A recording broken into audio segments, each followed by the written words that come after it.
پاک صلی اللہ تعالیٰ علیہ وسلم نے فرمایا شعبان میرا مہینہ ہے، رمضان میرے رب کا مہینہ ہے۔ اتنی برکتوں والا مہینہ، اتنی شانوں والا مہینہ ماہ رمضان، آپ نے کچھ باتوں کا بڑا ہی خیال رکھنا ہے۔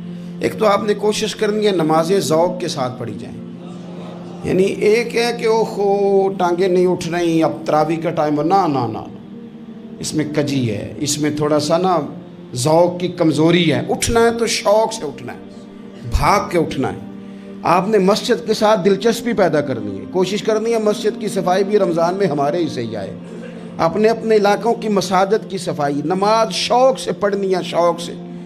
آپ نے رمضان المبارک میں کوشش کرنی ہے کہ آپ یہ کہیں کہ زیادہ سے زیادہ میں دوسروں کو نواز سکوں، میں چپکے سے پہنچوں کسی غریب تک، خود سے جاؤں اور رمضان سے پہلے جاؤں، تاکہ وہ پہلا روزہ جو اس نے رکھنا ہے وہ اسی لنگر سے رکھے جو میرے حصے میں آئے، اور اس کو اپنا موسم سمجھیں جس کی وجہ سے اللہ آپ کو ثواب دے رہا ہے، اس کو موسم سمجھیں جس کی وجہ سے اجر مل رہا ہے۔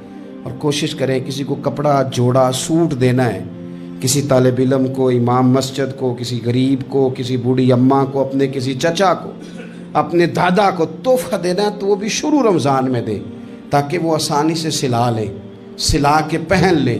رمضان میں ہم نے قرآن پاک سے پیار کرنا ہے، قرآن پاک سے پیار کرنا ہے، صبح بھی تلاوت، دوپہر بھی تلاوت، بچوں کو ذوق دلانا ہے، شوق دلانا ہے۔ ہم نے قرآن مجید رمضان شریف میں تراویح میں ذوق سے سننا ہے، کھڑے ہونا ہے۔ پھر رمضان المبارک کے اندر احساس ہم نے بہت زیادہ پیدا کرنا ہے۔ ہم نے دیکھنا ہے کہ میں کس جگہ میری ضرورت ہے، میں کس طرح کر کے کام آ سکتا ہوں، وہاں اپنی خدمات کو پیش کرنا ہے۔ پھر اس سے آگے آپ بڑھیں گے۔ رمضان شریف کے اندر سحری میں اٹھنا تو ہے نا جی، دہی لینے بھی جانا پڑتا ہے، دودھ لینے بھی کئی دفعہ جانا پڑتا ہے، تو اٹھنا تو ہے۔ تو ایسا نہ کریں کہ 10 منٹ پہلے اٹھیں، اٹھ کے پہلے تہجد کی نماز پڑھیں، وہ نماز جس کے بارے میں میرے نبی پاک علیہ السلام نے فرمایا جب بندہ تہجد کے لیے کھڑا ہوتا ہے تو رب اسے دیکھ کے مسکراتا ہے، جو اس کی شان کے لائق۔ باقی نمازوں پہ ثواب ہو رہا ہے، تہجد کے وقت اللہ مسکرا رہا ہے۔ اور حضور فرماتے ہیں اگر جوان آدمی تہجد کے لیے اٹھے تو رب فرشتوں کے سامنے فخر فرماتا ہے۔ تو تہجد کی نماز ہر روز موقع ہونا ہے، اٹھنا ہی اٹھنا ہے، شہری کے لیے تو اٹھنا ہی ہے، تو وہی وقت تہجد کا ہے، خوب تہجد کی نماز پڑھنی۔ ایک چیز آپ نے پورا رمضان استعمال نہیں کرنی، وہ غصہ ہے۔ سارے روزے یعنی بالکل عین افطاری کے وقت بھی کوئی بندہ غلط بات برداشت، کون سی بات کرنی ہوتی ہے، صحیح کہ غلط؟ صحیح کو تو برداشت کرنے کی ضرورت ہی نہیں ہوتی، برداشت کرنی غلط بات ہوتی ہے، اس کو سہنا ہے، اسے کہنا یار روزے ہیں، رب کی رحمت برس رہی ہے، جا میں نے تجھے اللہ کی رضا کے لیے معاف کیا۔ اور ذہن میں حدیث رکھنی ہے کہ حضور نے فرمایا تو رب کے بندوں کو معاف کر، اللہ تجھے معاف فرمائے گا۔ رمضان شریف میں اور سعادت کے ساتھ اور پیار کے ساتھ، اور غیبت نہیں کرنی کسی کی بھی، کسی ادارے کی نہیں، کسی بندے کی نہیں، غیبت نہیں کرنی۔